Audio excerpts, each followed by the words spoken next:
Happy Sista, Happy Bro. Écoutez-moi bien. Beaucoup de relations échouent aujourd'hui, non pas parce qu'il n'y avait pas d'amour, mais parce qu'il n'y avait jamais eu de clarté, de vision, ni d'engagement dès le départ. On appelle ça, on apprend à se connaître, voyons où ça va nous mener, on teste d'abord, et pendant ce temps, les émotions s'attachent. Les habitudes s'installent. Parfois même, les enfants arrivent, mais la relation n'a jamais eu de fondation solide. Laisse-moi t'expliquer quelque chose d'important.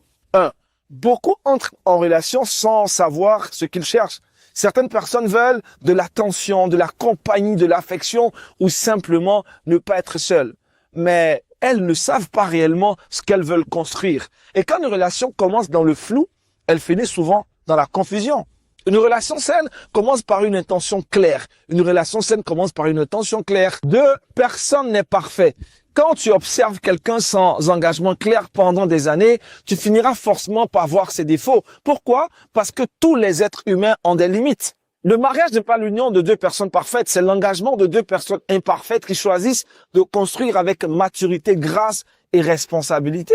3, le problème du copinage sans direction. Beaucoup vivent aujourd'hui des relations sans engagement, sans vision, sans responsabilité, mais avec toute l'intimité émotionnelle, parfois sexuelle, et toutes les habitudes du mariage. Et c'est là que commencent souvent les blessures, les déceptions, les attachements toxiques et les familles qui sont brisées. Dieu n'a jamais créé l'amour pour fonctionner dans la confusion permanente. 4, une relation sérieuse doit avoir une direction. Un homme mature ne joue pas avec le temps d'une femme. Et une femme sage ne se contente pas d'une relation floue pendant des années. Avant même de parler de mariage, il doit y avoir une intention claire, du respect, de la cohérence et une volonté réelle de construire. Pas seulement des paroles émotionnelles. 5, étudiez-vous, mais dans la vérité et la responsabilité. Oui, il faut apprendre à connaître une personne, mais apprendre à connaître quelqu'un ne veut pas dire vivre dans l'ambiguïté, repousser indéfiniment l'engagement ou profiter des avantages d'une relation sans responsabilité. Une relation saine avance avec des conversations honnêtes, des limites, du temps, de la sagesse et une vraie vision commune. 6, l'engagement change la dynamique. Quand deux personnes savent pourquoi elles sont ensemble, elles communiquent différemment. Elles se respectent davantage, elles construisent avec sérieux. Une relation sans engagement devient souvent un terrain d'incertitude émotionnelle. 7, ne perds pas ton temps dans les relations sans direction. Happy Sista, Happy Bro. Tu n'es pas obligé de te précipiter, mais tu ne dois pas non plus accepter une relation qui tourne en rond pendant des années sans vision claire.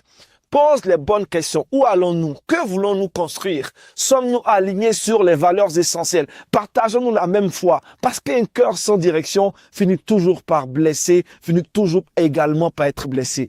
L'amour véritable ne fuit pas les conversations sérieuses. Il ne nourrit pas volontairement le flou. L'amour mature assume, construit, respecte et avance avec responsabilité. Amos 3.3 dit, deux hommes marchent-ils ensemble sans en être convenus? Si tu veux désormais construire des relations plus saines, plus claires et plus alignées avec les principes de Dieu, écris simplement en commentaire, je choisis les relations avec vision et responsabilité. Et partage cette vidéo à quelqu'un qui a besoin de sortir du flou sentimental. Papa God n'est pas du tout méchant. Shalom.